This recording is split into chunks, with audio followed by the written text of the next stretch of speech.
থরে থরে সাজানো পাহাড়ি ফলমূল। ইফতারের অন্যতম অনুষঙ্গ খেজুরের ক্ষেত্রেও যে সরবরাহের ঘাটতি নেই, এই চিত্র দেখলেই তা স্পষ্ট।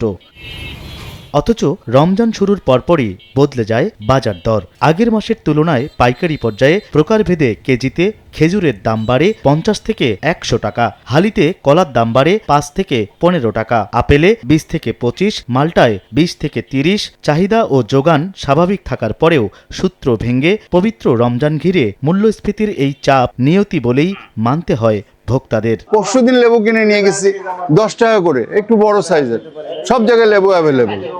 সে আজকে চাচ্ছে 15 টাকা, ফর নাথিং। ওর মধ্যে থেকে শর্ট আউট করে কিছু ছোটগুলোকে আলাদা করছে। অন্যান্য দেশে প্রত্যেকটা জিনিসের দাম কমে যায়, আর বাংলাদেশেই শুধু কখন রমজান মাস কখন আসে এই আশায় তারা বসে থাকে, যে জিনিসের দাম আমরা ওই সময় একটা মানুষকে জবরদস্তি করে দাম বেশি করে নেব।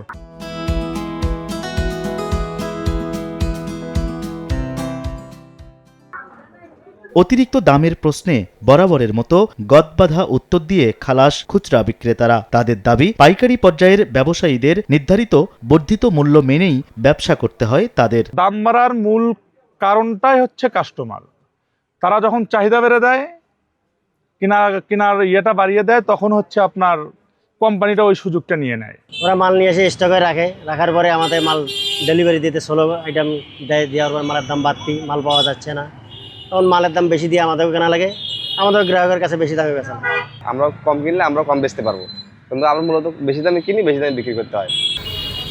ইসলামী চিন্তাবিদরা বলছেন, পবিত্র রমজানে বিশ্বের অনেক দেশে ব্যবসায়ীরা কম মুনাফা করলেও এখানে ব্যতিক্রম। অতিরিক্ত মুনাফা অর্জন অনেকটা রেওয়াজে পরিণত হয়েছে। ভোক্তাদের জিম্মি করে অতিরিক্ত মুনাফাখোর ব্যবসায়ীরা সংশোধন না হলে পরকালে কঠিন শাস্তির মুখোমুখি হতে হবে। রমজানে ব্যবসায়ী ভাই যারা আছেন, যারা আমাদের এই বাংলাদেশে, বিশেষ করে বাংলাদেশের কালচারে রমজান আসলে তারা বেশি মুনাফা লাভের আশায় সাধারণ জনগণকে জিম্মি করতে চায়, তারা অধিকভাবে লাভ করতে চায়, যেটা আসলেই শরীয়ত সাপোর্ট করে না।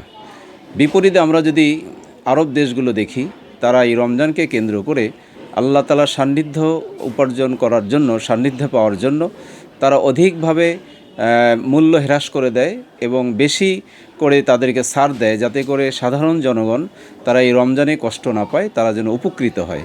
যে সকল ভাই ব্যবসায়ীরা কাল কিয়ামতের মাঠে আল্লাহর আরশের নিচে জায়গা পাবেন, তাদের মধ্যে একজন হলো ন্যায়পরায়ণ এবং সৎ আমানতদার ব্যবসায়ী। আমানতদার ব্যবসায়ী হলে তিনি কখনোই সাধারণ জনগণের কাছ থেকে বেশি মুনাফা নিতে পারবেন না। তার যতটুকু প্রফিট না করলেই নয়, বরং যেন সাধারণ মানুষ রমজানে যেন উপকৃত হয়, এটা যদি তিনি খেয়াল করেন, তাহলে আশা করি তিনি উপকৃত হবেন। দুনিয়াও আল্লাহ তাআলা তাকে সম্মানিত করবেন, আখিরাতেও তাকে সম্মানিত করবেন।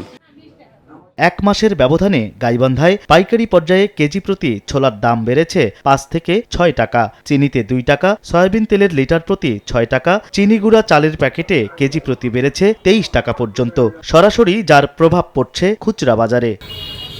হেদায়েতুল ইসলাম বাবু, সময় সংবাদ, গাইবান্ধা।